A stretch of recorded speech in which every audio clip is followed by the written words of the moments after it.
Thank you, Aisha, for having me on the show. I'd like to take your listeners through what's viewable in the night sky. March started off with a splendid crescent moon earlier, but now we're going to slowly losing moonlight as we move towards the new moon on the 26th. Therefore, the early evening sky is very clear and makes for some great observations if you have the time. The season of spring is on its way, so it's best to make the most of the remaining winter season by checking out a very interesting celestial configuration called the Winter's Triangle. We start by looking south and identifying the brightest star we can see. That is the dog star Sirius in the constellation of Canis Major. Look to the upper right and you will see that famous line of 3 stars. That line is actually in the constellation of Orion, and that is the Orion's belt. Imagine if there was a belt. Try and look up and see Orion's left shoulder. It's a very bright red-orange star called Betelgeuse. If you've marked out Sirius and Betelgeuse, then you'll see that if you look to the left, there'll be another star there making a perfect equilateral triangle with these 2 stars. That star is Procyon in the constellation Canis Minor. Together, these 3 stars make a beautiful equilateral triangle in the sky which is called the Winter's Triangle. Be sure to see it. The season of spring itself officially begins on the day of the equinox, falling on the 20th of March at exactly 4:44 p.m.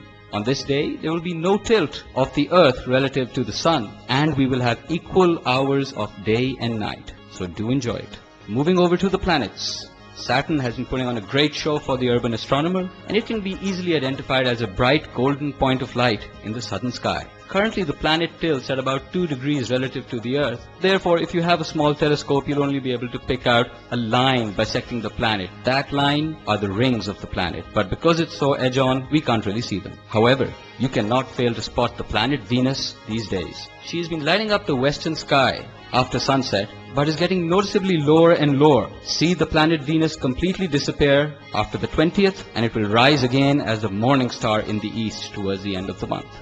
The planets Mercury, Mars, Jupiter, Uranus and Neptune will not be visible during the evening hours. They're morning planets and they're too close to the sun. We won't be able to see them. However, early risers on the 22nd and 23rd will see a fantastic display by Jupiter and the moon in the east. Just after 5:30 a.m., Jupiter will be seen as a brilliant point of light to the left of the crescent moon on the 22nd, and it will be to the right of the moon on the 23rd.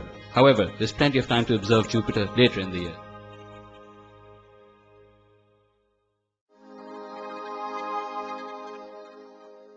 In other news, we have a debris alert. We're still living with the fallout from the February 10th crash between a US communications satellite and a Russian military satellite. These 2 satellites crashed over 100 kilometers over Siberia, and the debris is currently floating in a very busy part of Earth's orbit. Given the fact that the International Space Station just had a near miss 2 days ago, there's a lot of danger out there for some future hazard to take place. Fragments orbiting the Earth are far too small to be detected, and while we can worry about those objects that we can detect, it's these smaller particles that are the greater worry. Also, don't forget, 2009 is the International Year of Astronomy as declared by UNESCO, so do yourself a favor and get involved. You can visit the Globe at Night, which is a remarkable project running from March the 16th. The website is www.globe.gov/GAN. And don't forget, Star Peace is about to take place in Pakistan.